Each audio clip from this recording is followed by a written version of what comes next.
Vamos a empezar con la carátula, Cristian, por favor.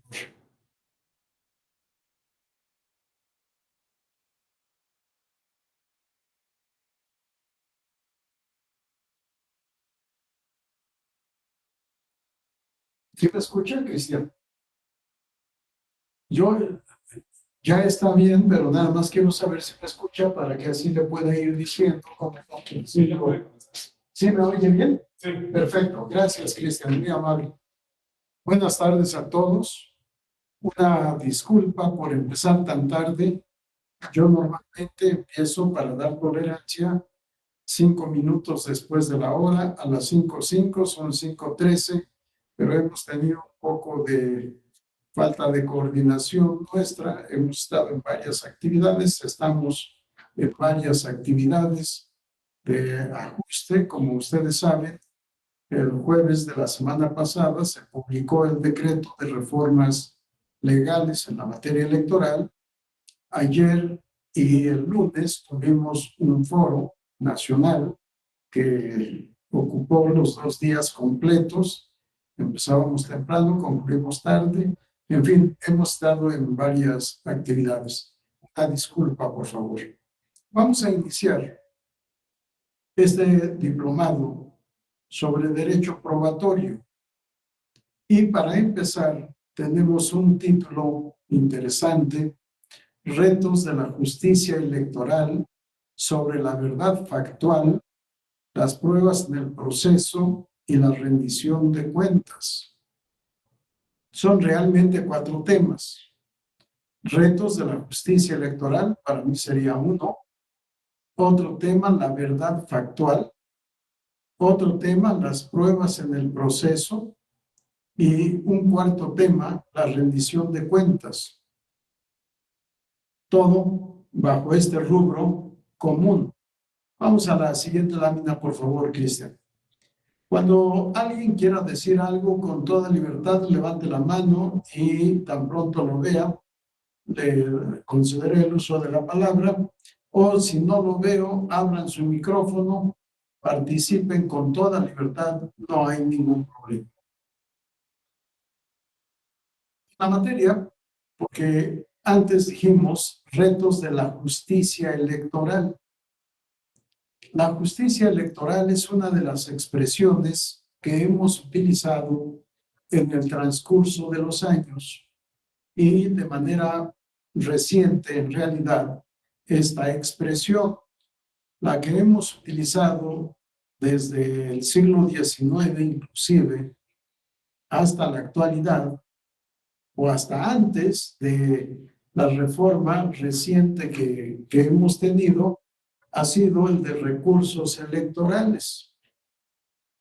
A partir de 1977, con la Ley Federal de Organizaciones Políticas y Procesos Electorales, empezamos a hablar del sistema de medios de impugnación en materia electoral, que más tarde, en 1996, dio origen a nuestra ahora abrogada Ley General del Sistema de Medios de Impugnación en materia electoral. Hemos hablado también de lo contencioso electoral o simplemente contencioso electoral.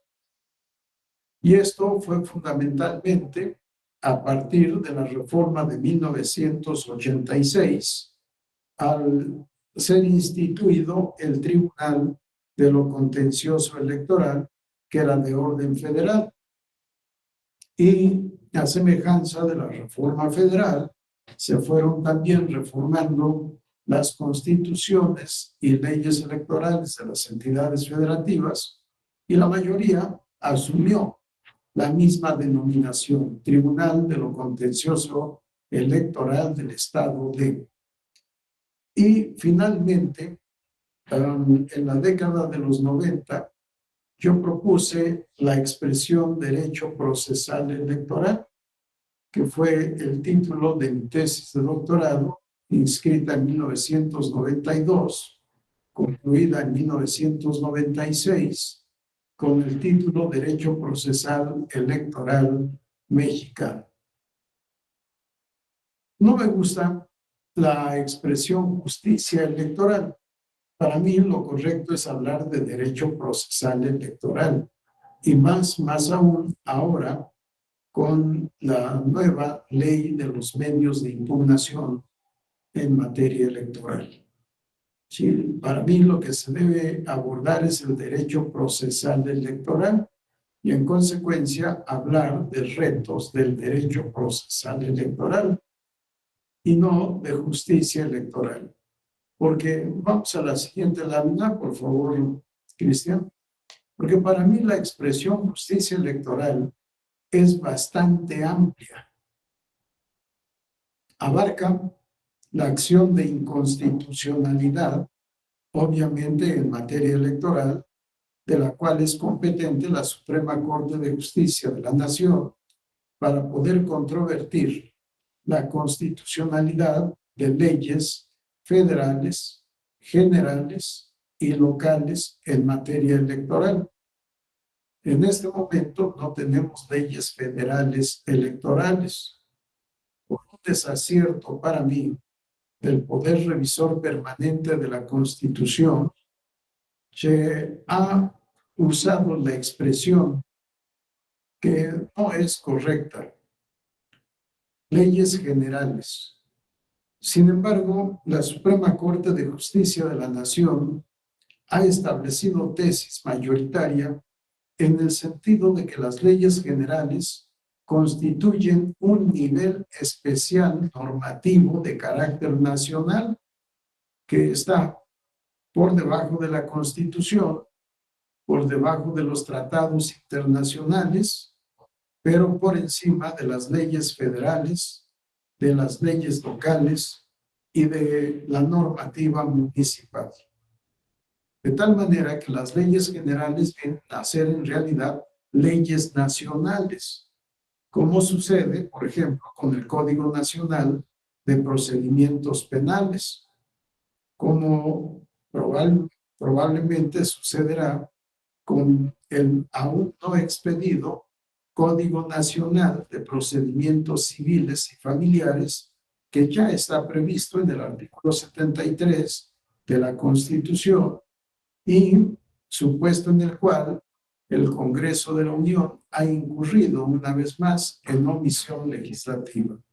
No ha expedido esta ley que debió haber expedido en el plazo de un año a partir de 2018. Pero esta acción de inconstitucionalidad, les decía, procede para impugnar la constitucionalidad de leyes generales y de leyes locales en materia electoral. Pero igualmente, para mí, bajo el rubro justicia electoral, queda comprendido todo el derecho administrativo sancionador electoral, es decir, los procedimientos administrativos sancionadores electorales, ordinario y especial, tanto en el orden federal como en el orden local. Por otra parte, también forma este apartado justicia electoral todo el tema de delitos electorales, que corresponde al derecho penal electoral. Si no es propiamente derecho electoral, sino derecho penal electoral, pero formaría parte del gran rubro justicia electoral. Además, los juicios laborales electorales, para mí tampoco es derecho electoral, tampoco es derecho procesal, es una nueva rama del derecho del trabajo, sumamente especializado, derecho laboral electoral, cuyo objeto son los conflictos o diferencias laborales entre el Instituto Nacional Electoral y sus servidores públicos. Y lo mismo, el juicio que para resolver los conflictos o diferencias laborales entre el Tribunal Electoral del Poder Judicial de la Federación y sus servidores públicos. Para mí, esto no es derecho electoral, no es derecho procesal electoral, pero sí forma parte de la justicia electoral en su vertiente derecho laboral electoral. Y finalmente, forman parte de la justicia electoral todos los temas de recursos y juicios electorales, que yo prefiero denominar derecho procesal electoral. Me parece que es la expresión correcta. Si no utilizo la palabra o la expresión justicia electoral. Vamos a la siguiente lámina, por favor, Cristian. Es mi propuesta, ¿sí? Hablar de derecho procesal electoral. Vamos a la siguiente, por favor. Esto, por supuesto, nos ubica en la necesidad de definir lo que es el derecho procesal electoral, pero para ello necesitamos primero definir el derecho procesal en general.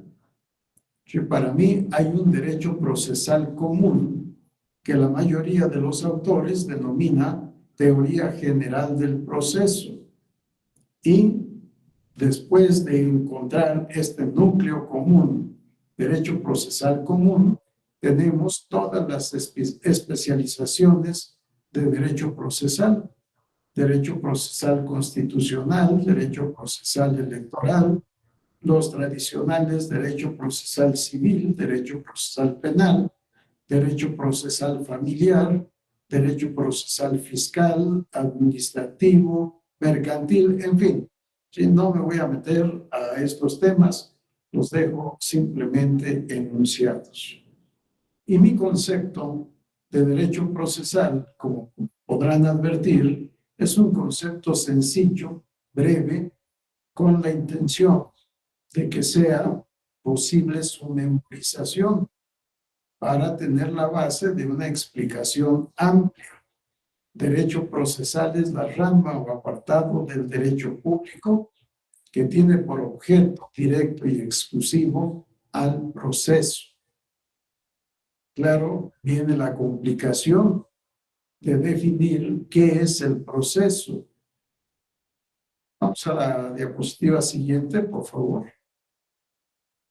El proceso, después de haber consultado a muchos autores, propongo esta definición, tanto de derecho procesal como de proceso, podrán advertir, está citado en mi libro, Derecho Procesal Electoral Mexicano, la segunda edición, que es de 2006, obviamente no estaba actualizado ni en jurisprudencia, ni en legislación, y menos ahora que tenemos nueva ley. Sin embargo, la parte conceptual sigue siendo la misma, sigue siendo aplicable.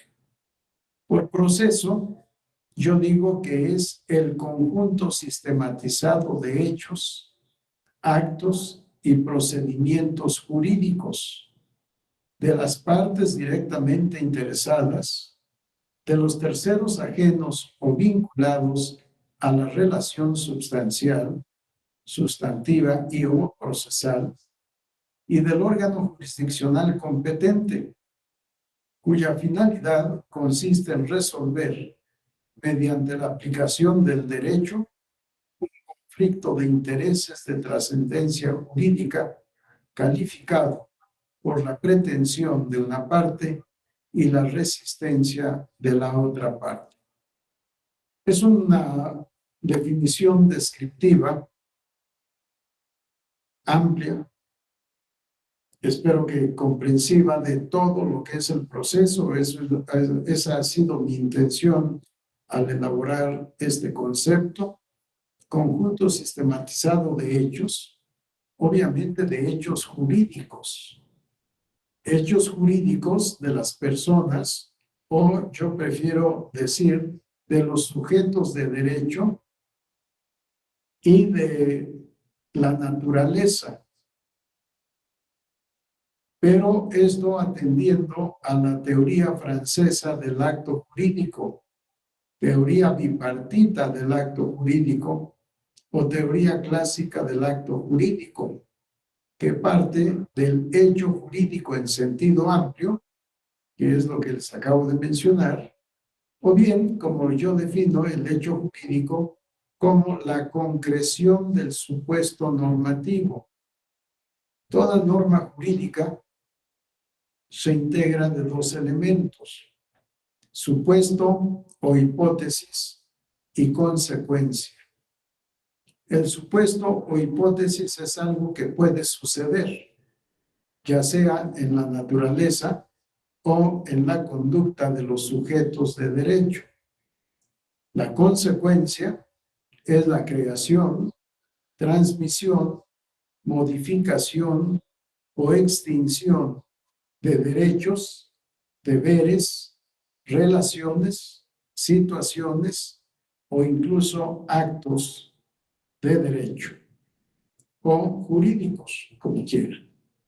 Si el concepto es sumamente amplio, habrá que hacer un repaso de la teoría del acto jurídico en nuestros libros de obligaciones o bien en teoría del acto jurídico en el primer curso de Derecho Civil de licenciatura, en donde normalmente se explica sujetos de derecho o personas y acto jurídico.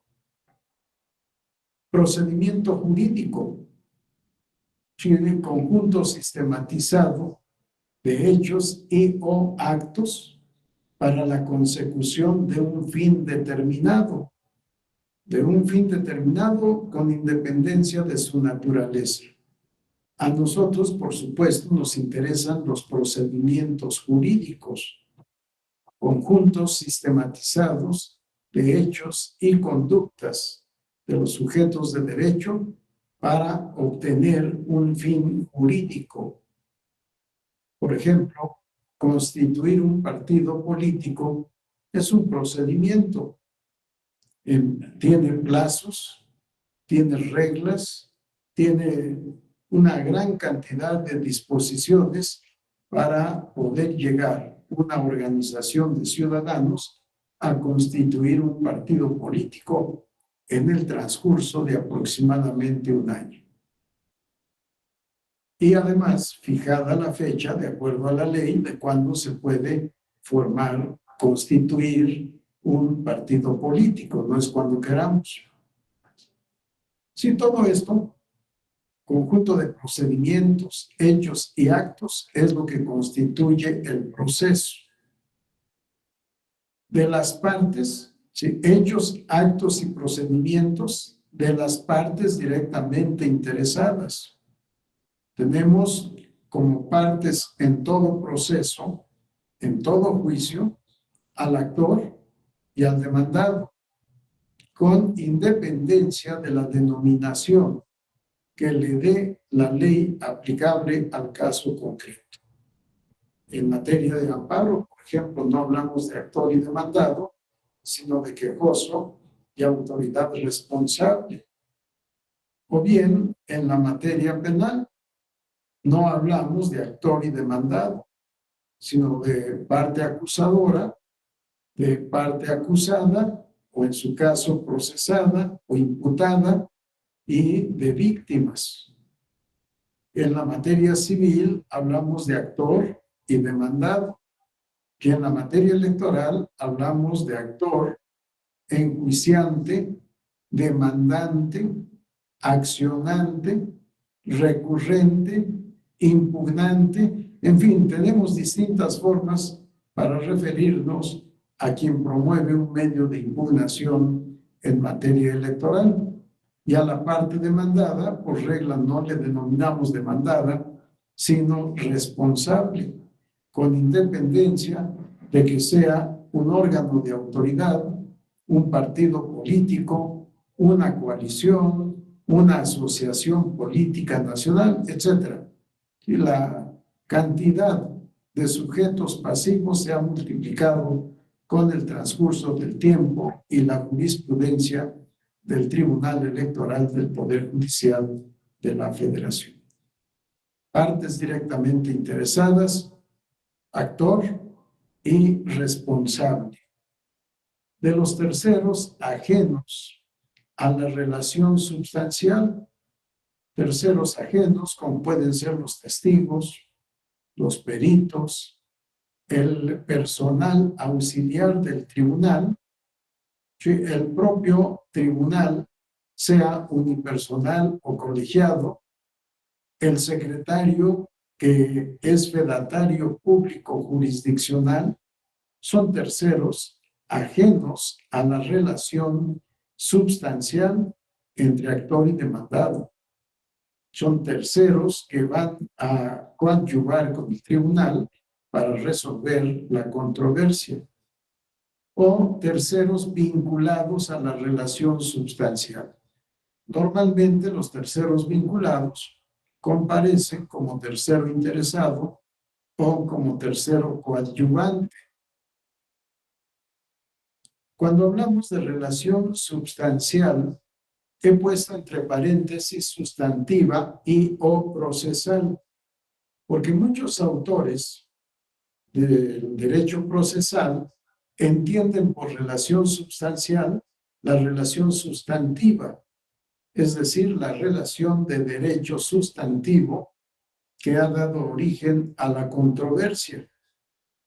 Una relación sustantiva, por ejemplo, entre comprador y vendedor, entre profesor y cliente, entre proveedor y consumidor. Sí, ahí están las relaciones sustantivas. Cuando alguno no cumple, surge la controversia. Sin embargo, yo considero que también es relación substancial procesal la que existe entre actor y demandado. Esa es la sustancia fundamental de la controversia, del proceso. Ese es el litigio, la relación entre actor y demandado. Para mí, desde el punto de vista procesal, esa es la relación substancial. Por eso es que entre paréntesis he hecho esta aclaración.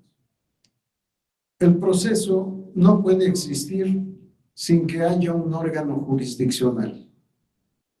El proceso solo se lleva ante los órganos jurisdiccionales del Estado. Algunos autores consideran que el arbitraje es una función jurisdiccional. Sí, para mí no. Para mí la función jurisdiccional es exclusiva del Estado, y el Estado por conducto de los tribunales, con independencia de la naturaleza jurídica del tribunal. Pero el árbitro no ejerce función jurisdiccional. Muchos autores, al definir la facultad jurisdiccional o la función jurisdiccional, dicen facultad soberana del Estado. Sí, todo lo que hace el Estado es soberano, porque está actuando en nombre del titular de la soberanía. Así que decir una función soberana es redundante si proviene del Estado. Y si no proviene del Estado, para mí no es función jurisdiccional. Entre otros, en México, el maestro Humberto Briceño Sierra sustenta esta tesis de que los árbitros cumplen funciones jurisdiccionales. Y de aquí también una aclaración. El Instituto Nacional Electoral no es árbitro de las elecciones. El único árbitro de las elecciones es el tribunal, o son los tribunales. Que el Instituto Electoral es organizador y calificador de las elecciones, pero no árbitro de las elecciones. Por otra parte, el órgano jurisdiccional que actúe debe ser competente. De acuerdo a lo previsto en el Código Federal de Procedimientos Civiles, todo lo actuado ante tribunal incompetente es nulo de pleno derecho a partir de la declaración de incompetencia. Así que esta característica de órgano jurisdiccional competente es necesaria para calificar al tribunal. ¿Cuál es la finalidad del proceso? Resolver un conflicto de intereses de trascendencia jurídica. ¿Cómo vamos a resolver este conflicto de intereses? Mediante la aplicación del derecho. Muchos autores dicen mediante la aplicación de la ley. No comparto ese punto de vista. Ley y derecho no es lo mismo. Más adelante vamos a platicar sobre este tema. ¿Qué es lo que vamos a resolver mediante la aplicación del derecho? Un conflicto de intereses de trascendencia jurídica calificado, cualificado o caracterizado porque una parte, la actora, expresa una pretensión y la otra parte, la demandada, se opone a la pretensión.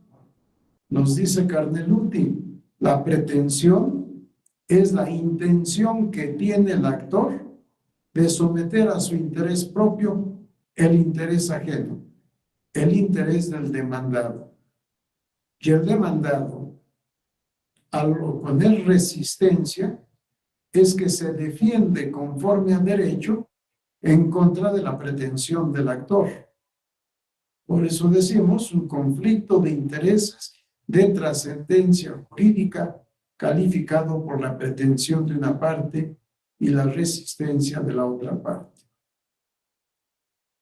Todo esto que hemos dicho, que hemos leído, se puede resumir de otra manera para hacer más fácil el acceso a la conceptualización del proceso y a la memorización para la explicación como la que estoy tratando de dar en esta ocasión.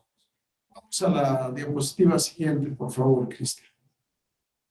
Todo esto que he dicho en esta parte está condensado en las siguientes líneas. Proceso es el conjunto sistematizado de hechos, actos y procedimientos jurídicos del órgano jurisdiccional, las partes y los terceros para resolver un litigio mediante la aplicación del derecho. Si todo lo que dijimos en la diapositiva anterior está contenida aquí, en pocas palabras, en 3 renglones, cuando menos en esta presentación, para tratar de hacer fácil la memorización del concepto y, por supuesto, la explicación ya vendrá al desmenuzar todos y cada uno de estos elementos. Órgano jurisdiccional, partes, terceros, litigio, derecho. Son como las palabras clave para poder tener el concepto contextualizado del proceso, según lo que explicábamos de acuerdo al texto de la diapositiva anterior. Vamos a la siguiente, por favor, Cristian. Litigio. Este es un concepto que yo propongo. Obviamente no es un concepto que yo haya elaborado por genialidad. Le he copiado a Carneluti y he copiado la crítica que le hace Niceto Alcalá Zamora y Castillo y sumando el pensamiento de los dos tratadistas. Digo, litigio es el conflicto de intereses de trascendencia jurídica calificado o caracterizado por la pretensión de una parte y la resistencia de la otra parte. Si no es más que el resumen de la propuesta original de Carneluti y la crítica acertada que a esa definición de Carneluti hace Niceto Alcalá Zamora y Castillo en su libro El proceso, autocomposición y autodefensa. Vamos a la siguiente diapositiva, por favor. Derecho procesal electoral. Si repasamos lo que habíamos dicho en las primeras láminas, vamos a encontrar que digo lo mismo. Derecho procesal electoral es la rama o apartado del derecho público que tiene por objeto directo y exclusivo al proceso electoral. ¿Qué he agregado a la definición anterior? Solo lo que aquí funciona como adjetivo calificativo. electoral. Derecho procesal. ¿Cuál derecho procesal? El electoral. Objeto, el proceso. ¿Cuál proceso? El proceso electoral. Y para poder definir el proceso electoral, pues tomo lo mismo que ya había dicho con antelación. O sea, la lámina siguiente, por favor, Cristian.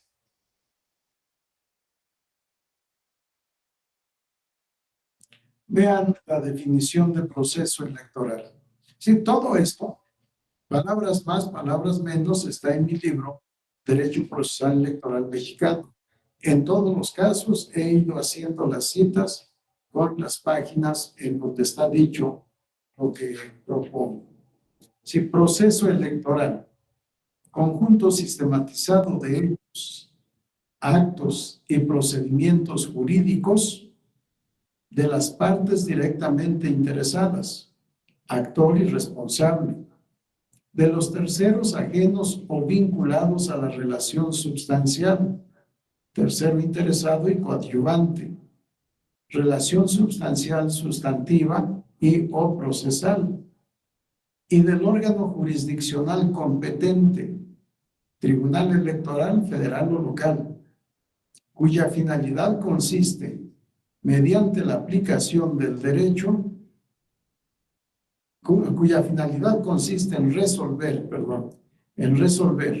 mediante la aplicación del derecho, un conflicto jurídico de intereses de trascendencia político-electoral calificado por la pretensión del actor o impugnante y la resistencia de la responsable.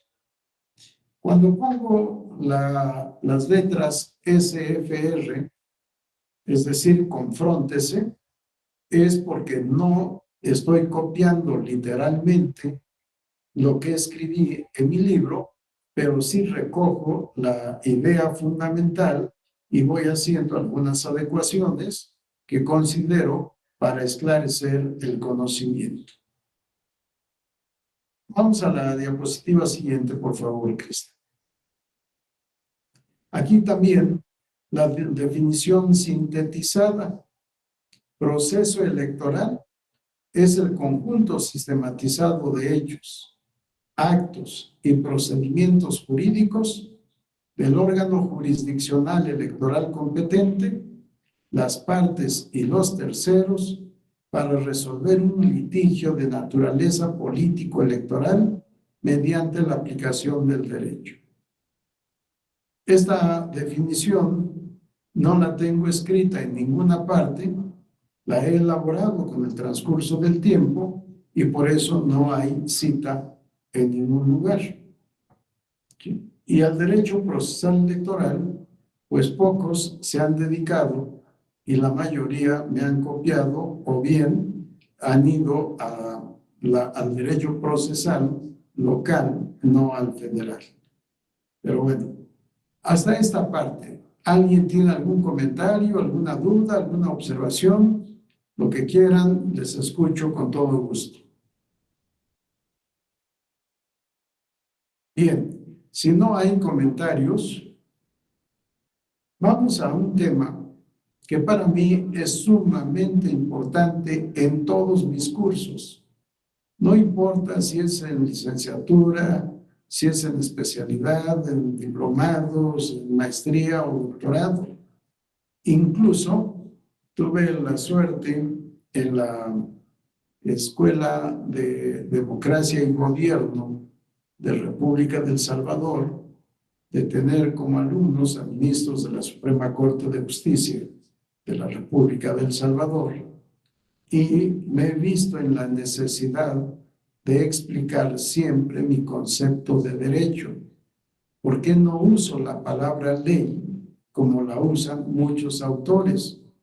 Y además, mi concepto de derecho, que no se parece a ningún concepto que ustedes hayan leído en los libros que hayan estudiado. A este concepto que yo explico desde hace muchos años, el doctor Santiago Nieto, ahora fiscal general de justicia en el estado de Hidalgo, lo bautizó como el concepto integrador de derecho de Flavio Galván. Y me gustó la denominación porque efectivamente es descriptiva de lo que yo explico en esta gráfica. Trato de comprender, no hay una definición, trato de comprender todos los aspectos del derecho al exponer esta explicación, esta conceptualización del derecho. Vamos a la diapositiva siguiente, por favor, Cristian. Podrán observar en esta serie de círculos, tengo varias expresiones y he asumido esa calificación del doctor Santiago Nieto, concepto integrador de derecho. Porque casi siempre que preguntamos qué es el derecho, todos los autores nos contestan conjunto de normas jurídicas y todo lo demás. O bien, ciencia que estudia, pero estos dos conceptos son conceptos parciales. Sí, es cierto que eso es el derecho, pero no es cierto que solo eso sea el derecho. Pero además, el derecho es un producto cultural. El derecho es un producto de la sociedad. Vamos a encontrar en algunas obras la expresión ubi societas ibi jus. Ubi jus ibi societas. Donde hay sociedad, hay derecho. Donde hay derecho, hay sociedad. No se puede concebir la existencia de un grupo humano que no esté regido por normas jurídicas y todo lo demás que implica el derecho. Pero tampoco se puede concebir la existencia del derecho sin la sociedad. Sin la sociedad no existe el derecho. El derecho es un producto social. Pero por otra parte, ya Aristóteles nos enseñaba que el hombre, hablo del hombre género, obviamente, no hablo del hombre sexo, mujeres y hombres todos formando una unidad, que es el género humano, o que es la población de cada estado soberano, o de cada entidad, o de cada municipio, o de cada comunidad, pueblo, barrio, colonia, como nos organicemos. Sí. Para mí, el centro del derecho, al ser producto social, el centro del derecho, al principio decía, son las personas.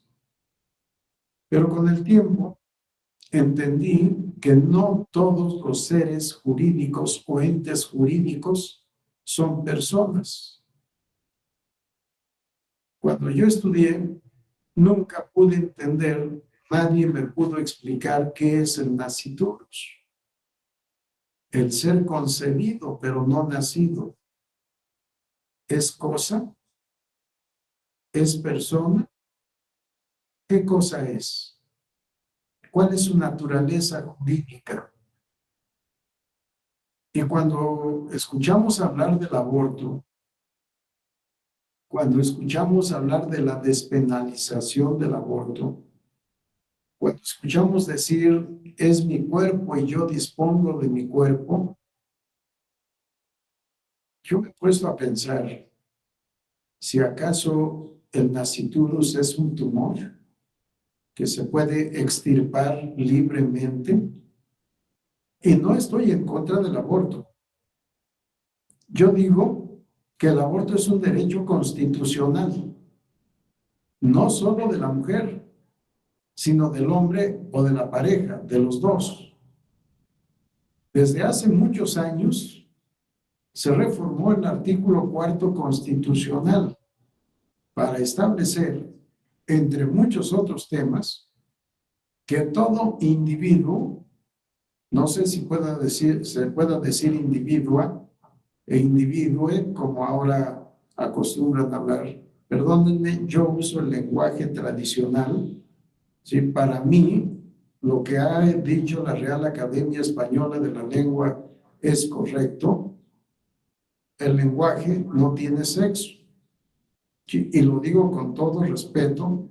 Para mí, la igualdad entre mujeres y hombres debe ser una convicción y una forma de actuación permanente. Hoy, que es Día Internacional de la Mujer, a propósito, no he felicitado a ninguna mujer. Yo creo que tendríamos que felicitarnos los hombres cuando actuemos en ese principio de igualdad. Cuando estemos convencidos, cuando estemos conscientes. ¿Por qué la felicitación? Porque probablemente hayamos cambiado de mentalidad. Que mujeres y hombres somos iguales, salvo, por supuesto, la desigualdad natural.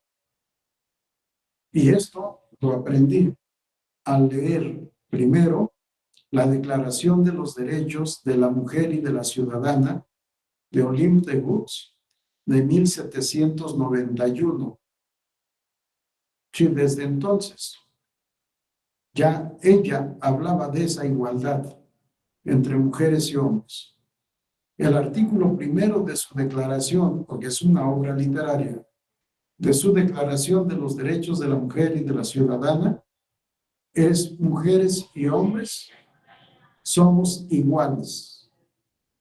Las diferencias son las necesarias por razones sociales y deben ser plenamente justificadas. Decía ella, la nación es la reunión de mujeres y hombres. La Constitución que ha sido expedida sin el voto de la mayoría es una constitución nula, porque parece que desde siempre las mujeres han sido mayoría. Los hombres hemos estado porcentualmente por debajo del porcentaje de mujeres. Pero en fin, es un tema en el que debemos de meditar y en donde tenemos que educar y reeducar. Educar a las nuevas generaciones en ese principio de igualdad. Me parece absurdo que la mujer ande en las calles buscando luchar por la igualdad, cuando debería de ser un principio rector de la vida en sociedad. No necesidad de lucha, sino algo que se practique todos los días en todas partes, empezando por la casa. Dejo el tema, que es un tema apasionante, sobre el que he escrito algunas líneas también, y he hablado siempre de esta igualdad como profesor de Derecho Civil, que fui durante 35 años a partir de 1976. El Código Civil de Oaxaca, de 1838, sí, 1838, casi 190 y tantos años, ya establecía la igualdad de sexos.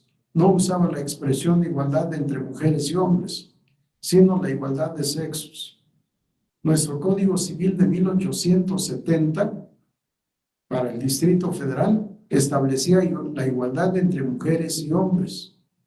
El Código Civil de 1884, que derogó al de 70, igual, mantuvo el principio de igualdad de mujeres y hombres.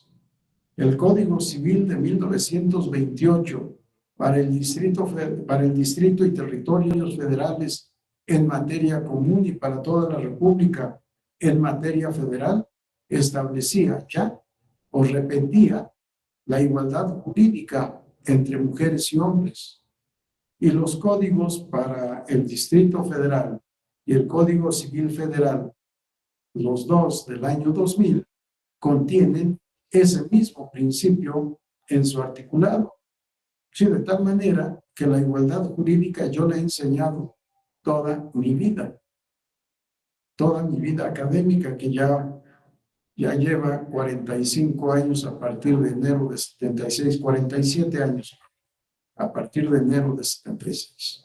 Bueno, Les digo, si el derecho es producto social, si el derecho es para la sociedad, si el hombre es un zoón político, un ser que vive en sociedad y que ha creado otros entes de derecho por necesidad, por práctica, por lo que sea, como son las sociedades, las asociaciones, las organizaciones políticas, las sociedades mercantiles, en fin, todo lo que podamos imaginar.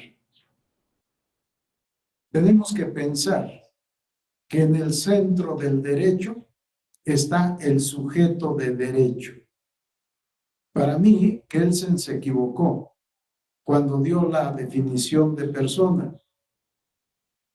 Nos dijo que persona es todo centro de imputación normativa o todo ente susceptible de ser titular de derechos y deberes.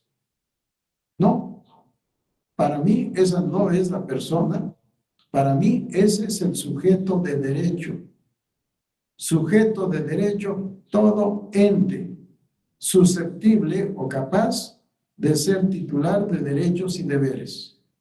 O bien, en palabras de Kelsen también, todo centro de imputación normativa.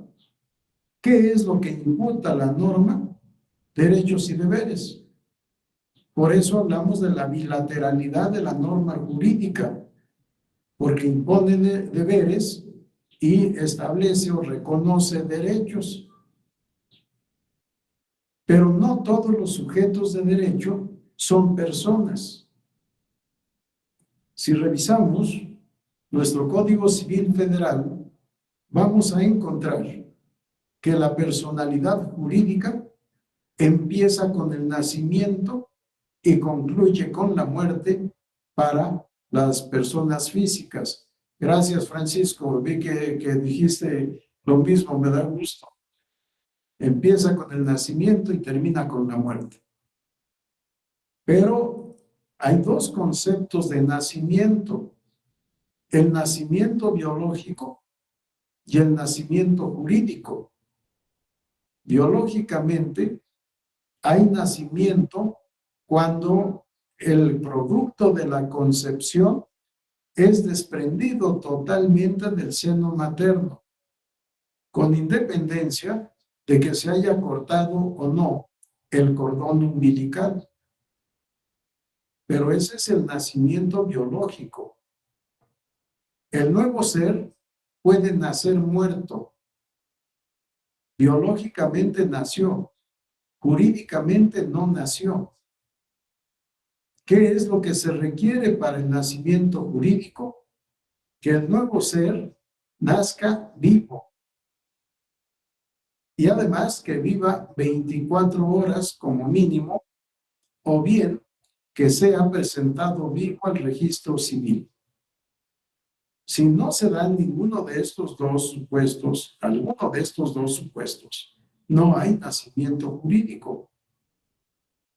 Si esto está en el Código Civil, artículos 22, y si no mal recuerdo, artículos 336 y 337.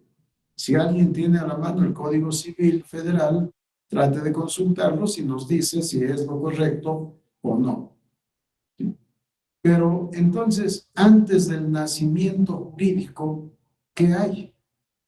Hablábamos de la libertad para abortar, pero esta libertad tiene un límite temporal.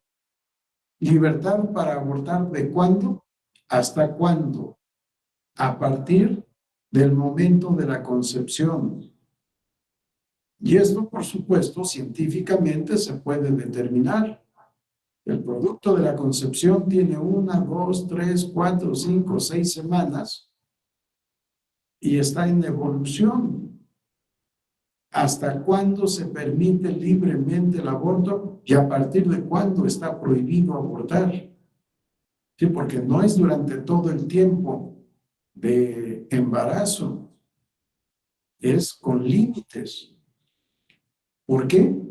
Porque estamos ante un sujeto de derecho. El mismo artículo 22 del Código Civil Federal establece que el nuevo ser, desde el momento de la concepción, entra bajo la protección de la ley, aunque desafortunadamente el Código Civil limita para los efectos previstos en este código. Y entonces hablamos solo de la posibilidad de heredar, de recibir donación y de recibir legados. Pero no, entra bajo la protección de la ley en todos los sentidos.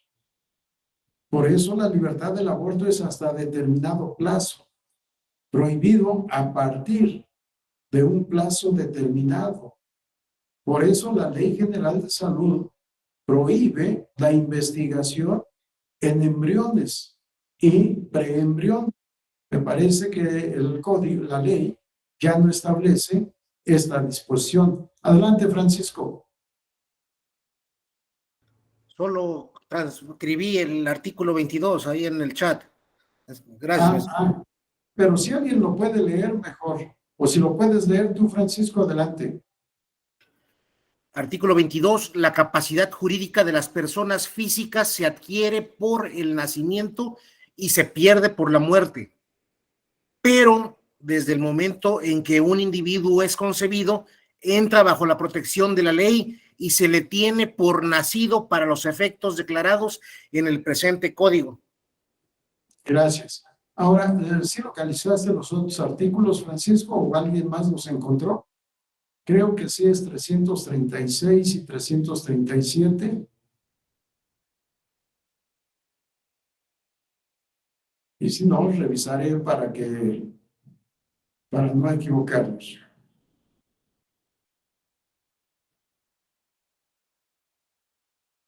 Si alguien más los localiza, nos dice. Bien, vale la pena el paréntesis, porque es derecho vigente y a veces no atendemos estas disposiciones. Adelante, Francisco, léelo, por favor. Artículo 337. Para los efectos legales, solo se reputa nacido el feto que, desprendido enteramente del seno materno, vive 24 horas o es presentado vivo al registro civil. Faltando alguna de estas circunstancias, nunca ni nadie podrá entablar demanda sobre la paternidad. Gracias, Francisco. Sí, aquí está el complemento, el fundamento de lo que les he estado diciendo.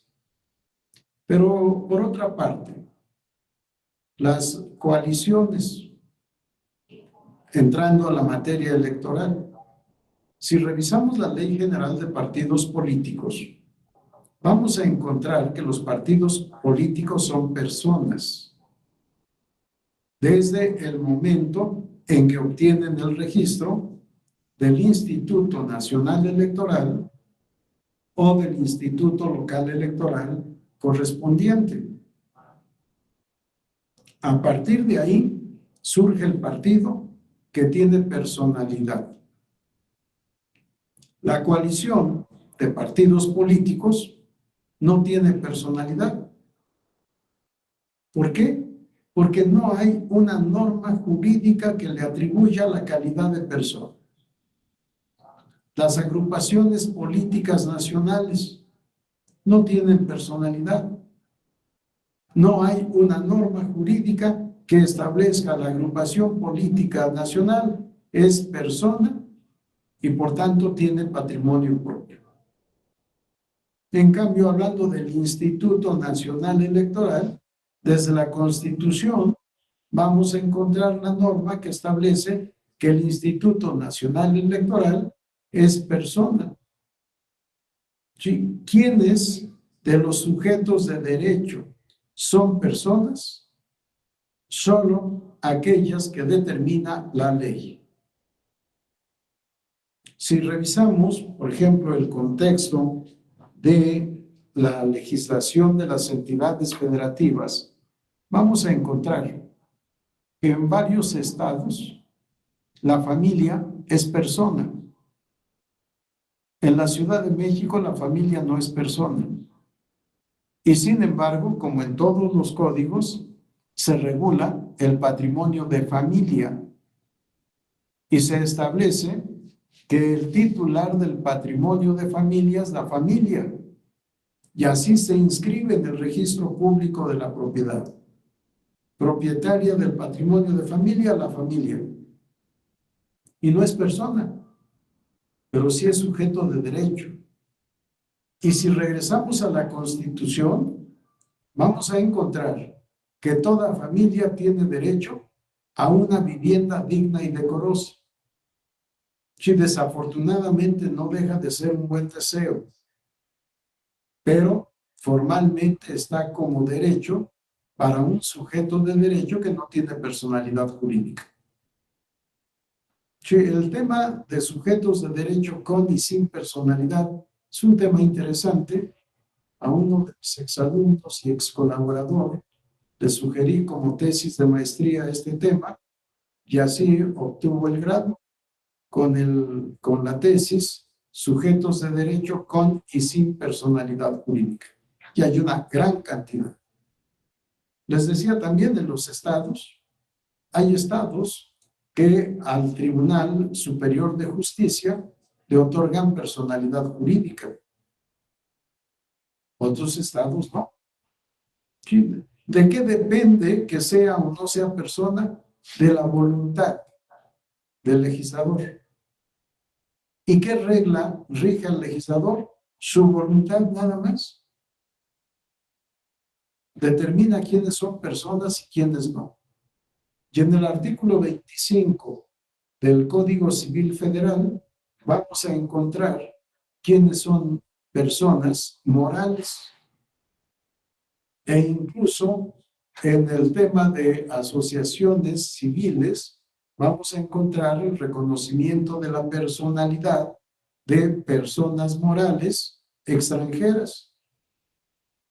En fin, si hay algún comentario, escucho con mucho gusto, alguna pregunta, y si no, continuamos. Bien, si no hay intervenciones, todo sujeto de derecho tiene patrimonio. ¿Sí? No solo las personas. ¿Sí? Todo sujeto de derecho tiene patrimonio. Como la posibilidad de ser titular de derechos y deberes. No enseño aquí patrimonio como enseñé durante muchos años, repitiendo los conceptos de los profesores. Patrimonio es la universalidad de derechos y deberes susceptibles de apreciación económica. O bien la tendencia moderna que incluye a los derechos de la personalidad. Sí, derechos y deberes de contenido económico o moral. No, yo en este concepto integrador del patrimonio incluyo todos los derechos y deberes. Por eso podrán advertir en este círculo, después del sujeto de derecho, SD, después del sujeto de derecho pongo el patrimonio, que es la universalidad jurídica constituida por todos los derechos subjetivos y todos los deberes jurídicos. Derechos y deberes que constituyen una universalidad jurídica. No importa la naturaleza de su contenido. Mi derecho a votar, mi derecho a ser votado, mi derecho de reunión, mi derecho de asociación, mi derecho de afiliación. Sí, no me pongo a cuestionar ¿y cuánto cuestan o cuánto valen estos derechos? No, si el patrimonio es una universalidad, tiene que haber esa universalidad, porque nunca entendí. Yo todavía estudié garantías individuales. Nunca entendí qué era lo que nos explicaban los profesores de garantías y amparo. La esfera jurídica del gobernado. Y yo pensaba, más o menos como esto que está aquí, el gobernado anda en la sociedad con una esfera o dentro de una esfera, che, qué raro, o esa esfera jurídica en dónde está o qué contiene. No, aquí en el patrimonio, en este concepto integrador de patrimonio están todos los derechos subjetivos, todos, y todos los deberes jurídicos. Derechos subjetivos de derecho privado, de derecho público y de derecho social, todos. Y todos los deberes jurídicos también, de derecho público y privado y social. Estos derechos y deberes, ¿en dónde están? Están en las normas jurídicas. ¿Y en dónde están las normas jurídicas? Las normas jurídicas en sistemas legislados como el nuestro están fundamentalmente en la ley, pero también están en los usos, en la costumbre y en la jurisprudencia. Sí, la jurisprudencia que comúnmente conocemos como jurisprudencia obligatoria. Yo le denomino jurisprudencia stricto sensu y hablo de jurisprudencia lato sensu. ¿Por qué? Porque para mí jurisprudencia es todo criterio que establece el tribunal al momento de resolver un litigio. Eso que ahora, con la reforma a la ley de amparo, se ha denominado precedente. El precedente es la jurisprudencia en sentido amplio. Un tribunal, un juez, aunque no existiera en la ley esta teoría del precedente, queda vinculado con su precedente. No puede un juez dictar una sentencia en determinado sentido y al siguiente caso similar dictar sentencia en otro sentido. Y en un tercer caso similar, una sentencia diferente. Habría que revisar la conducta del juez. ¿Por qué ante casos similares, sentencias diferentes? Y tenemos, desafortunadamente, lamentablemente, tenemos ejemplos aquí en el Tribunal Electoral.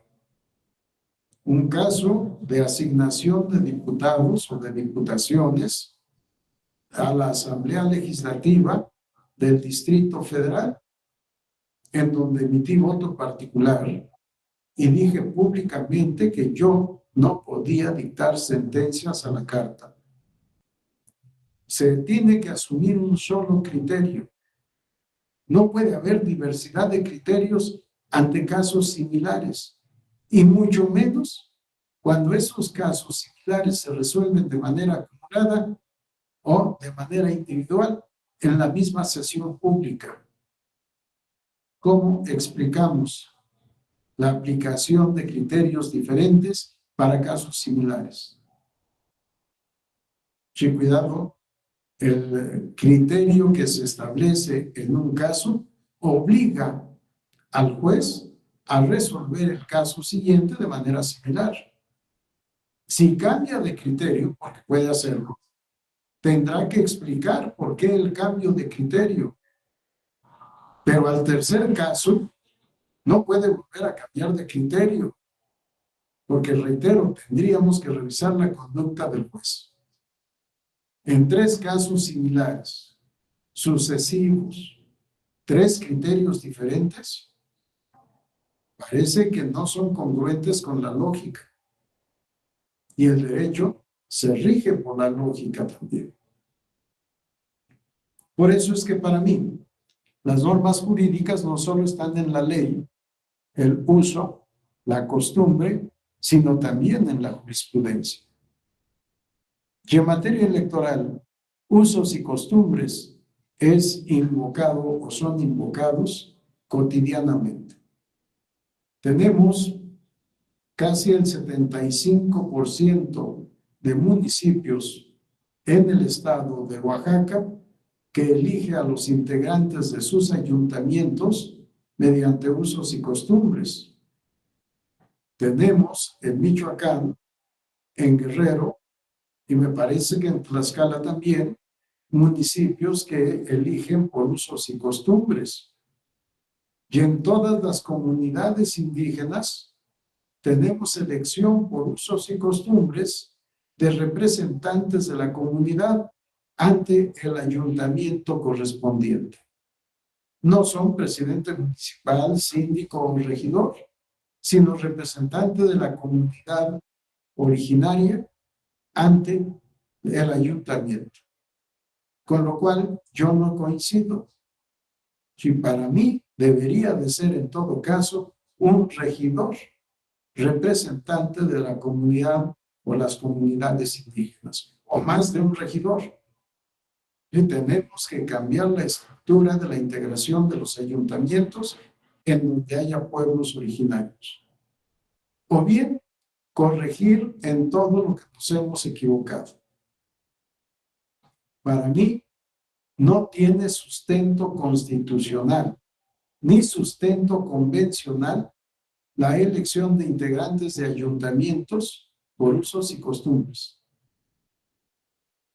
La Constitución y el Convenio 169 de la Organización Internacional del Trabajo se refieren a elección por usos y costumbres de sus autoridades propias, tradicionales, de las autoridades que existían antes de la conquista.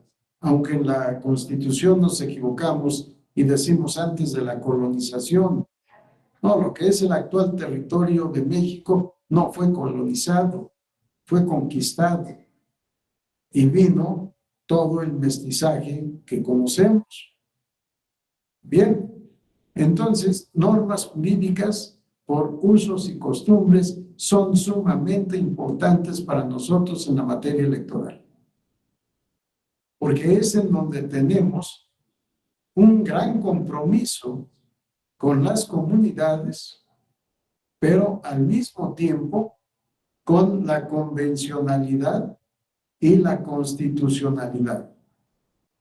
Hemos ido como tribunal a romper los usos y costumbres electorales que regían, porque en ninguna comunidad que yo sepa votaban las mujeres.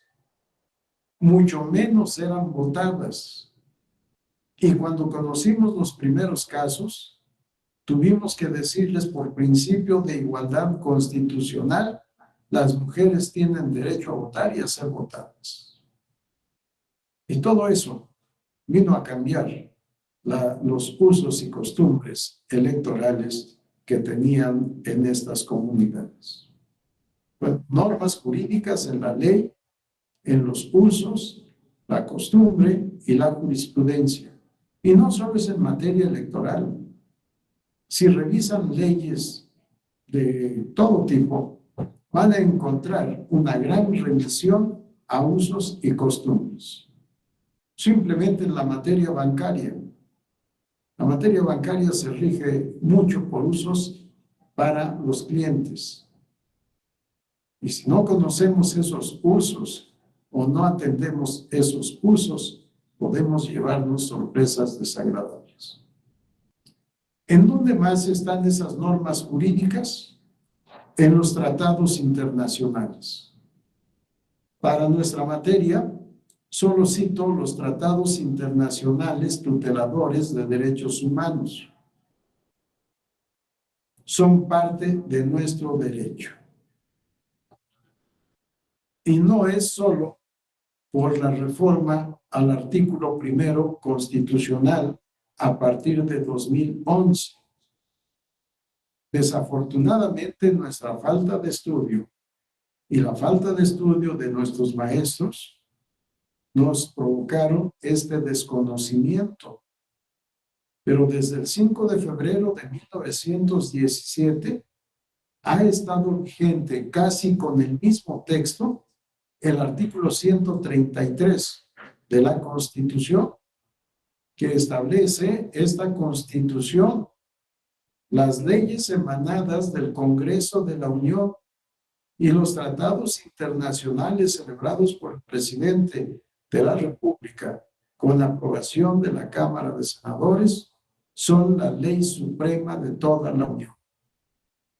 Los jueces de las entidades federativas se arreglarán a esta Constitución, leyes y tratados con independencia de lo que establezcan las constituciones locales y leyes de las entidades federativas. Y entonces, los tratados internacionales han sido parte de nuestro derecho interno, de nuestro derecho nacional, desde 1917. Y si vamos más allá, vamos a encontrar que el artículo 126 de la Constitución de 1857 establecía más o menos lo mismo que el 133. Acuérdense que la Constitución del 17 surge no como una nueva Constitución, sino como un decreto de reformas a la Constitución de 1857. Por eso, muchas disposiciones constitucionales del 57 pasaron casi igual a la Constitución del 17. Este 133 entonces estaba vigente desde hace más de 150 años. Si no es la reforma de 2011 lo que nos viene a vincular a los tratados internacionales. Siempre hemos estado vinculados, bueno, siempre desde que está previsto así en nuestras constituciones, pero para nosotros siempre, dada nuestra naturaleza finita y de breve plazo. Bien, ¿a dónde más están estos principios o estas normas jurídicas, mejor dicho? Están en los principios generales del derecho.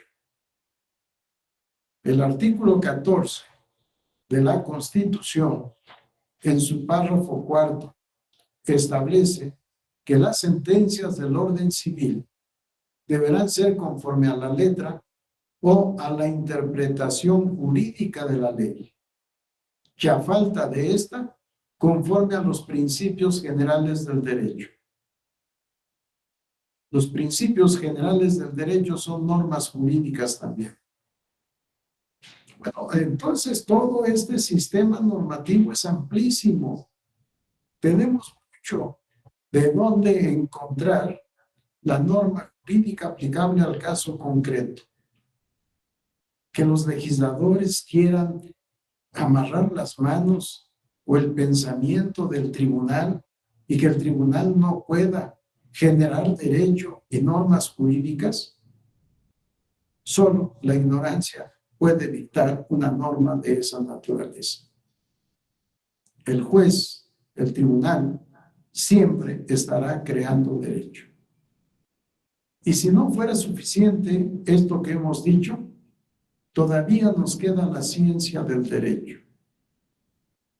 El derecho teórico, el derecho científico, el derecho erudito, ciencia del derecho o jurisprudencia, como se conocía ya desde el derecho romano. Ciencia de lo justo y de lo injusto. Conocimiento o noticia de lo divino y de lo humano. Si la jurisprudencia, aunque en diverso sentido, ya era ciencia en el derecho romano, no como tratado científico, sino la jurisprudencia como la creación del derecho de hombres prudentes, por eso de ahí jurisprudencia y jurisprudente, de hombres prudentes, sabios, que resolvían los conflictos conforme a la equidad. En fin, para mí, este es el derecho. Todo lo que está encerrado en estos círculos. Entonces, cuando digo resolver un litigio conforme a derecho, tenemos que tomar en cuenta todo esto. ¿Cuántas veces en nuestras sentencias o en nuestras demandas o en informes circunstanciados citamos a autores? ¿Para qué? para darle fuerza científica a nuestra argumentación jurídica, por si no nos creen los demás. Como lo dijo el juez fulano, ¿y quién es el juez fulano? ¿Y qué sabe el juez fulano o el magistrado fulano? Bueno, el magistrado trata de tomar de la ciencia jurídica lo que es compatible con su pensamiento y cita en su sentencia a estos autores. La ciencia del derecho también nos sirve para hacer sentencias. La sentencia es creación de derecho. Por eso hablamos de derecho jurisprudencial o derecho jurisdiccional o doctrina jurisdiccional. El juez hace doctrina también cuando resuelve y dicta sentencia. Bien, ¿algún comentario, alguna pregunta, alguna observación? Lo que ustedes determinen. ¿No? En todo este universo, vamos a la siguiente diapositiva, por favor, Cristian. En todo este universo, vamos a regresar a la carátula de nuestra exposición, retos de la justicia electoral.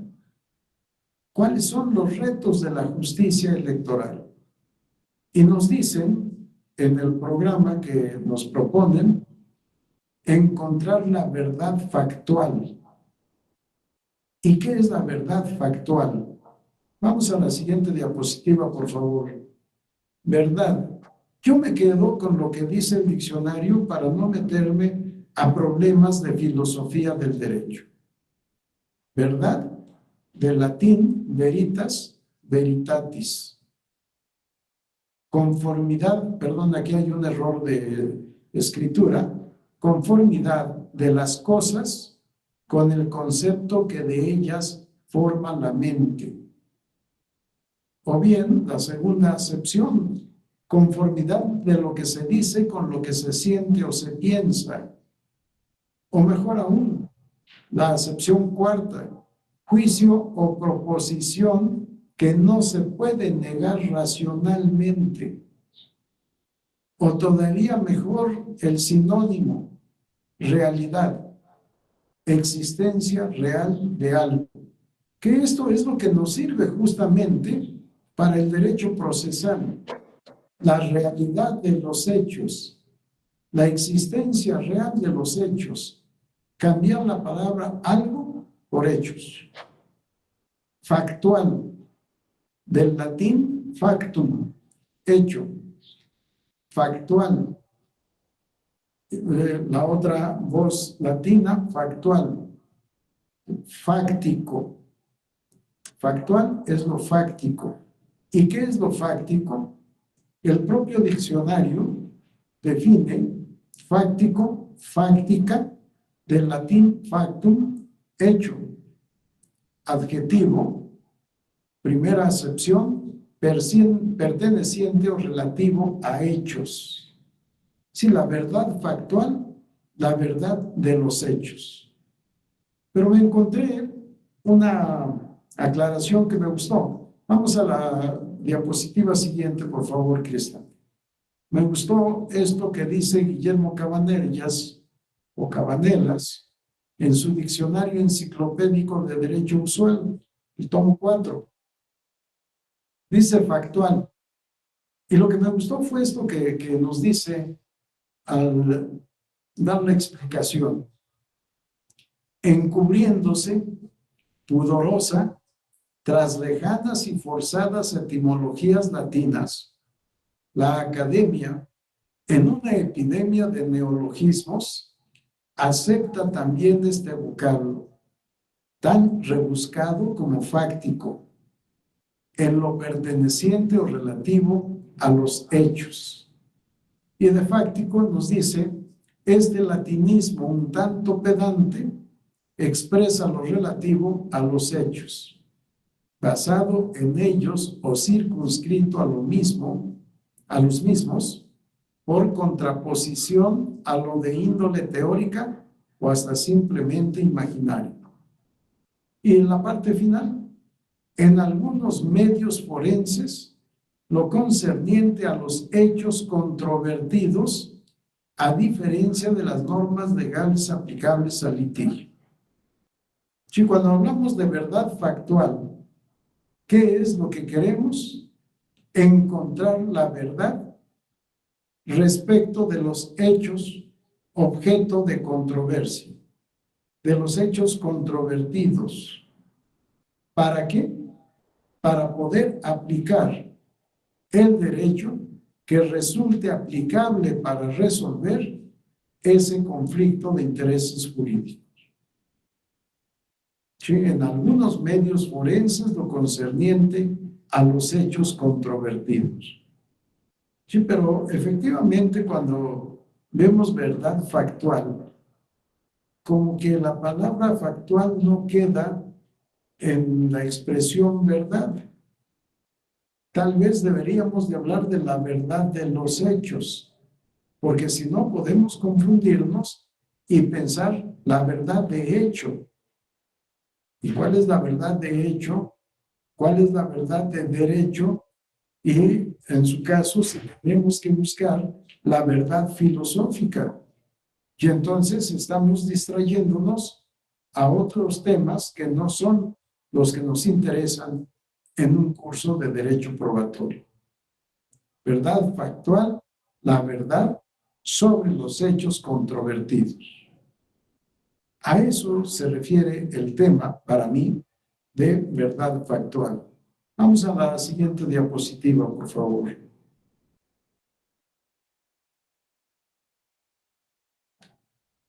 ¿Cuáles son los retos del derecho procesal? Acuérdense que no uso la expresión justicia electoral, sino derecho procesal electoral. Los retos del derecho procesal electoral. Yo no le llamo retos. Hay expresiones que a mí no me gustan. Los neoconstitucionalistas, por ejemplo, hablan de la derrotabilidad de la norma, la expulsión de la norma jurídica. Me parece que estamos jugando fútbol y la norma jurídica es expulsada. Solo falta utilizar la expresión expulsación de la norma jurídica. No es el reto del derecho procesal, sino cuál es el fin jurídico, cuál es el objetivo jurídico del derecho procesal. Y yo digo, esta es afirmación mía, el derecho procesal tiene como fin garantizar la vigencia plena del principio de juridicidad de los hechos, actos y procedimientos en materia electoral, para la vigencia plena del sistema democrático electoral, con paz social y respeto a los derechos humanos. Ese es el objetivo para mí del derecho procesal electoral. No solo como establece la Constitución, la definitividad de actos y etapas electorales, la constitucionalidad de hechos y actos electorales, la legalidad, y hemos agregado nosotros en la jurisprudencia la convencionalidad de hechos, actos y procedimientos jurídicos. Y en el Tribunal Electoral no hemos aplicado los tratados a partir de 2011. No hemos hablado del derecho convencional internacional de los derechos humanos a partir de 2011. En el Tribunal Electoral aplicamos los tratados tuteladores de derechos humanos desde el año 2000. Cuando surgió una contradicción de criterios denunciada por el entonces presidente, don José Luis de la Pesa, y que cayó mal en el seno de la Corte, y que supimos que se iba a resolver en contra del Tribunal Electoral, y por tanto los magistrados dejaron de hacer control de constitucionalidad, porque reclamaba la Corte que esa es facultad exclusiva de ellos mediante controversias constitucionales las acciones de inconstitucionalidad y el juicio de amparo. Y obviamente en el juicio de amparo, incluidos los juzgados de distrito y los tribunales colegiados. Que el Tribunal Electoral no tenía facultades para hacer control de constitucionalidad.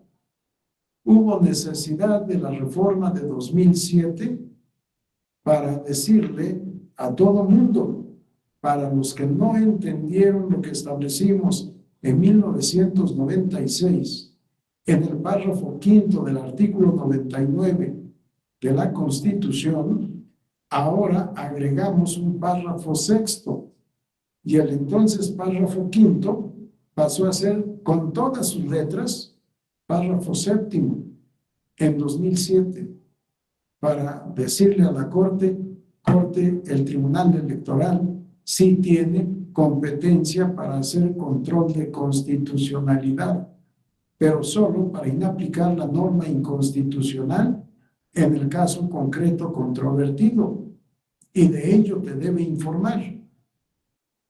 Tu facultad de control de constitucionalidad es en abstracto. Tu competencia exclusiva es declarar la inconstitucionalidad de la norma con validez erga omnes. Para todos, para siempre. La inconstitucionalidad de una norma jurídica trae como consecuencia, si bien es cierto su invalidez, para mí la consecuencia es la derogación y muchas veces la abrogación de la norma o abrogación de la ley. Y por eso la Corte, en algunos casos, ha tenido que recurrir a la denominada teoría de la reviviscencia legislativa. Cuando declara inconstitucional la nueva legislación electoral, ha ordenado que los procedimientos electorales inmediatos se lleven a cabo conforme a la legislación que ya había sido abrogada.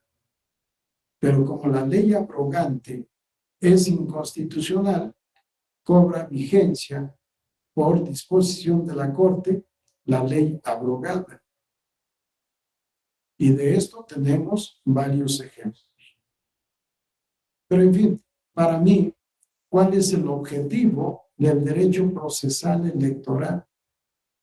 Mantener la paz social, pero siempre con respeto a los derechos humanos. No una paz social arbitraria, no una paz social dictatorial, no una paz social contra derecho, sino conforme a derecho. Y para llegar a esta paz social, tiene que pasar por la juridicidad de hechos y actos, procedimientos electorales, es la parte que nos corresponde. ¿Para qué? Para que el sistema democrático electoral sea vigente. Y preciso democracia electoral. Yo hablo de democracia integral que divido o integro con 3 elementos: democracia política o electoral, democracia económica y democracia social. No nos corresponde a nosotros la democracia económica y social, solo la democracia política en su vertiente electoral. Y esto lo podemos ver, lo podemos vivir. Vemos cómo antes, no hace mucho tiempo, las inconformidades en materia electoral se traducían en cierre de carreteras, en tomas de palacios de gobierno, de palacios municipales o de otros edificios del gobierno federal, estatal o municipal. Vimos, o cuando menos yo, vi muchas manifestaciones en donde algunos manifestantes que venían a protestar se cosían los labios para poder decir no nos permiten la libertad de expresión. ¿Cuántas veces vimos quemar boletas? ¿Cuántas veces escuchamos el movimiento anulacionista? No votes o anula tu voto.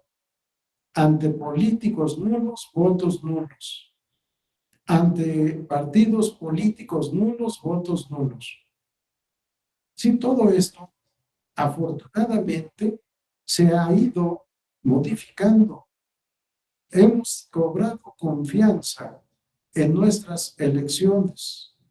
Construir este sistema democrático electoral nos ha costado mucho tiempo, cuando menos alrededor de 30 años, cuando menos.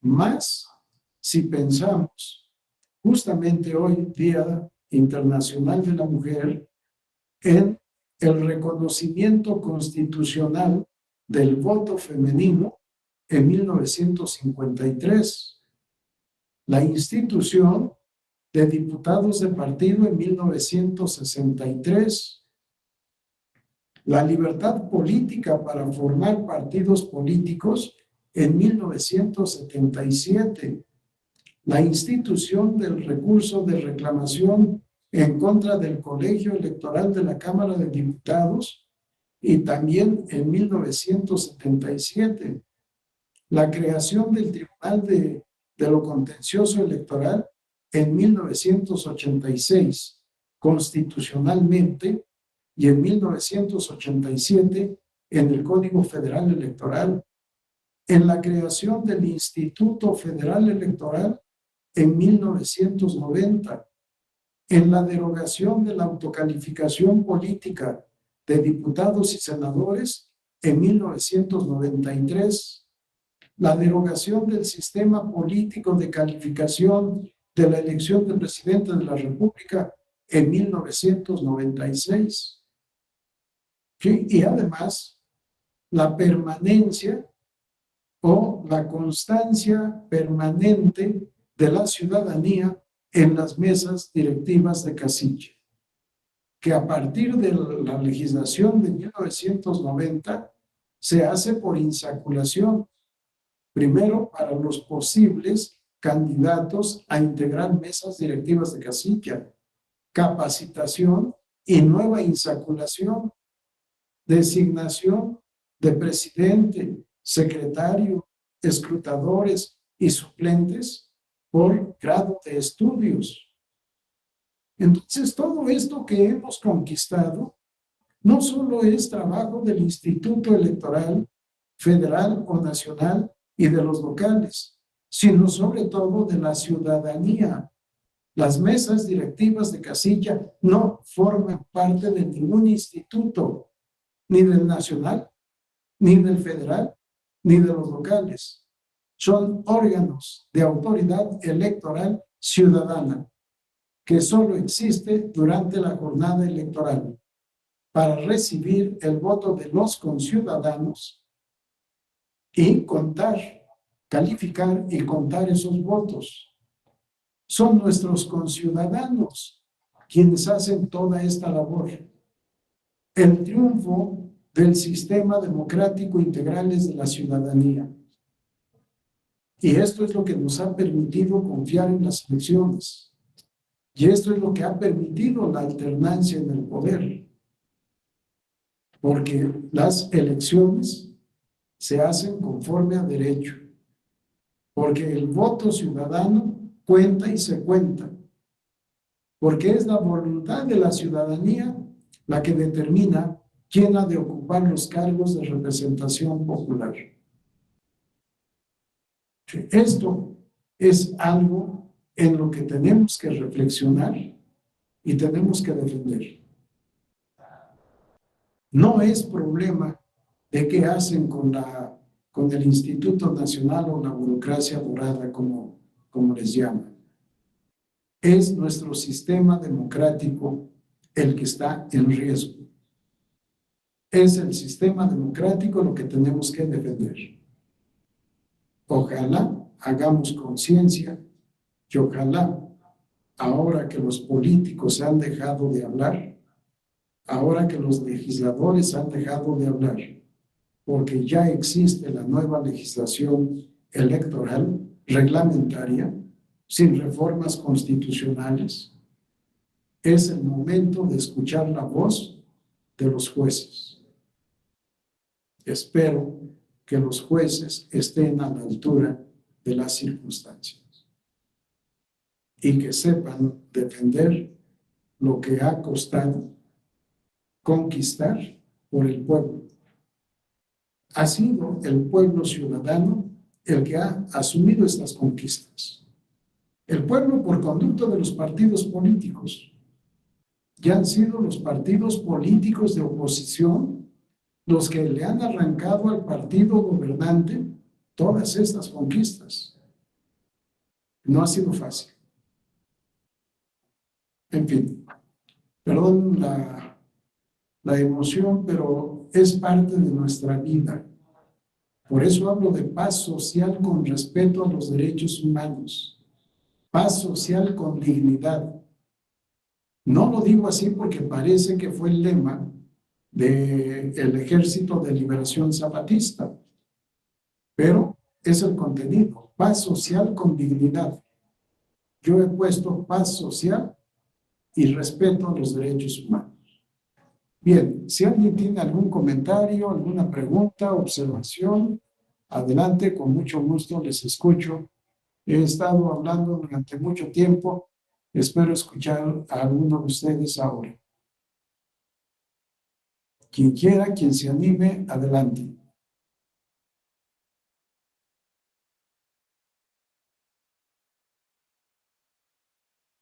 ¿Nadie se anima? Adelante, David Alejandro.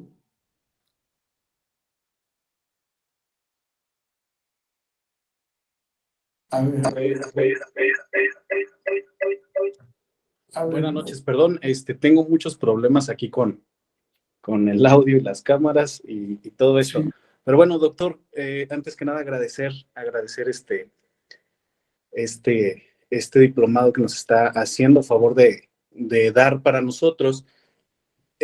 Quiero dar mi punto de vista de manera personal. Yo siento que este diplomado en Derecho Probatorio va a apoyarnos a nosotros a comprender también un poco más sobre la situación, igual la resolución que pueda haber en este sentido de ahorita lo que está pasando con el Instituto Nacional Electoral. Bueno, tratar de comprenderlo nosotros, pues bueno, desde ambos lados, desde la parte ciudadana, que también gran parte de la ciudadanía comprende que estamos en un riesgo total, en el cual, pues, próximas contiendas y próximas elecciones, pues bueno, puedan ser no tan transparentes, pudieran ser no tan efectivas como se ha estado logrando todos estos años.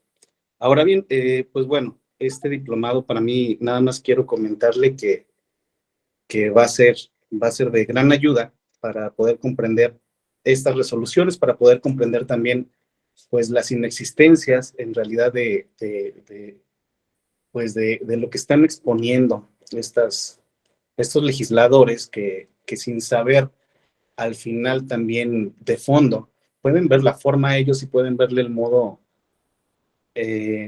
para ellos preocupante, que están viendo lo de arriba nada más, pero no están viendo el fondo y en lo que puede llegar a perjudicar pues todo esto que está pasando con este supuesto plan B.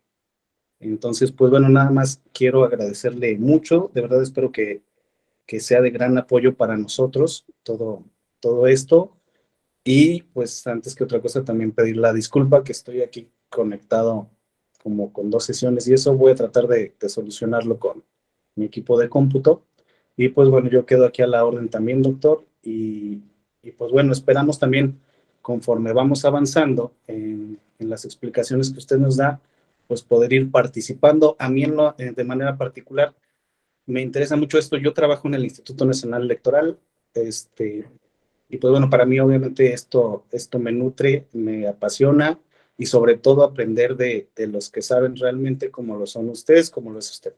Le agradezco mucho, doctor. Gracias por tus palabras, David.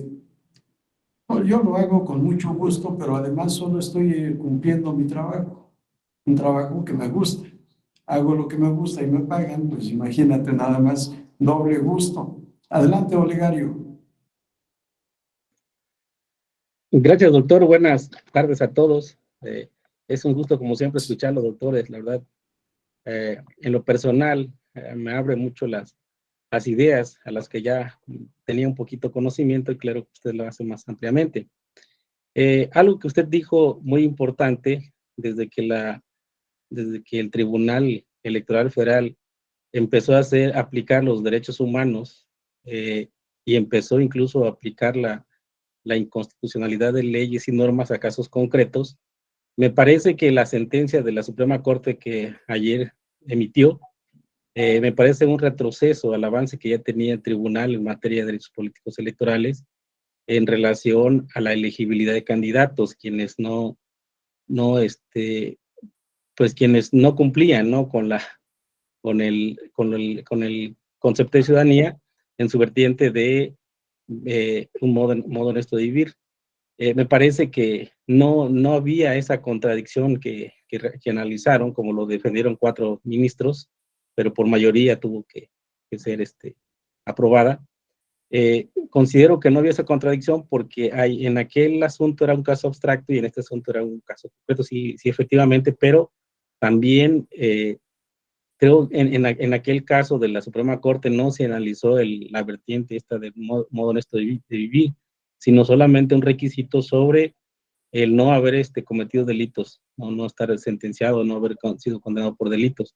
Y en este caso, pues el Tribunal Electoral analizó a fondo un modo honesto de vivir de aquellos ciudadanos que habían sido denunciados por quejas, ¿no? En materia de violencia política de género. Creo que ahí hay un retroceso, me parece que en materia electoral se ha avanzado mucho, pero parece que en la Suprema Corte lo detiene. Esa es mi participación, gracias. Gracias, Olegario, por tus palabras. Y efectivamente, esta contradicción de criterios habrá que estudiarla con mucho cuidado y ver hasta dónde afectará la materia electoral. Pero además, en algunas entidades federativas ya se ha estado legislando para establecer la violencia en contra de la violencia política en contra de las mujeres por razón de género como una causal de inelegibilidad. Sí, vamos a ver cómo avanzan las legislaciones locales. La legislación federal, desafortunadamente, está orientada también por otro camino.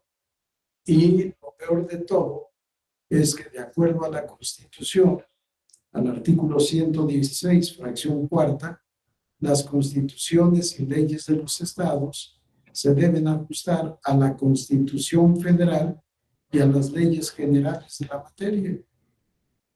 Y entonces ahí tenemos otra vertiente de inconstitucionalidad cuando se contradiga una ley general. En fin, vamos a ver con el transcurso de los días qué pasa. Gracias, Olegario. Bien, si no hay alguna otra intervención, un comentario rápido. Vamos a la siguiente lámina, Cristian, por favor. Sobre, más adelante.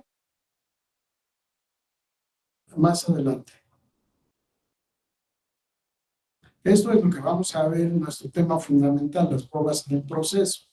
Adelante, por favor. El tema de rendición de cuentas. Esto que traigo aquí parece difícil de entender, pero lo tomé del portal de la Secretaría de la Función Pública.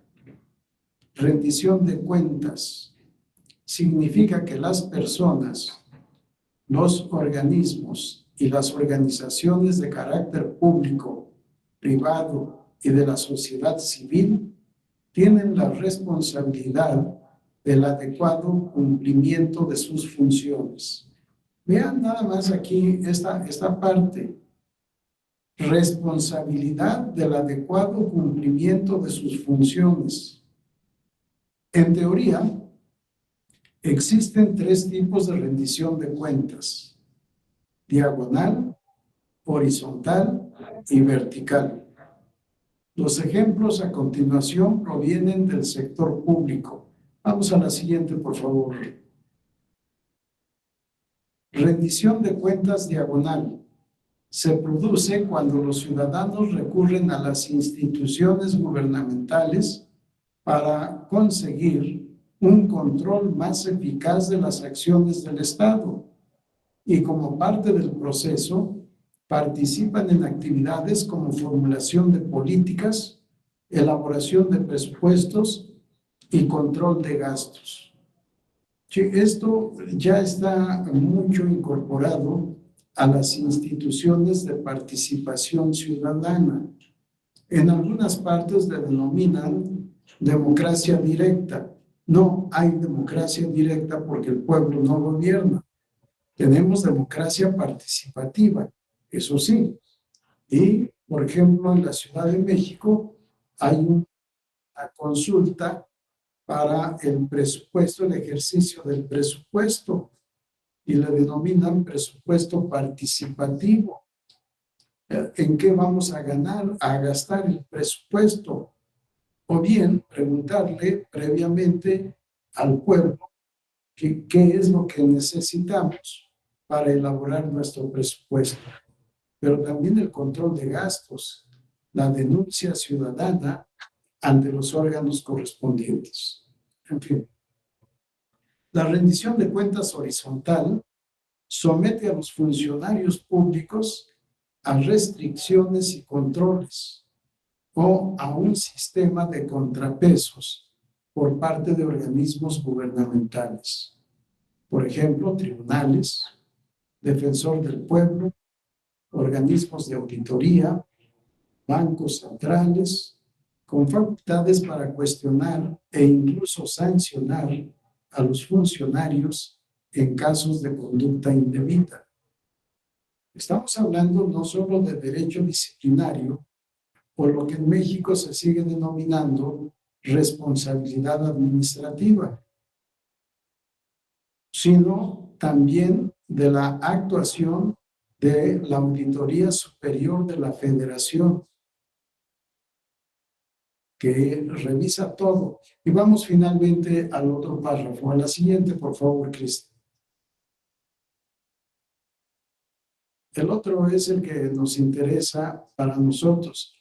La rendición de cuentas vertical responsabiliza a los funcionarios públicos ante el electorado o la ciudadanía a través de elecciones, la libertad de prensa, una sociedad civil activa y otros canales similares.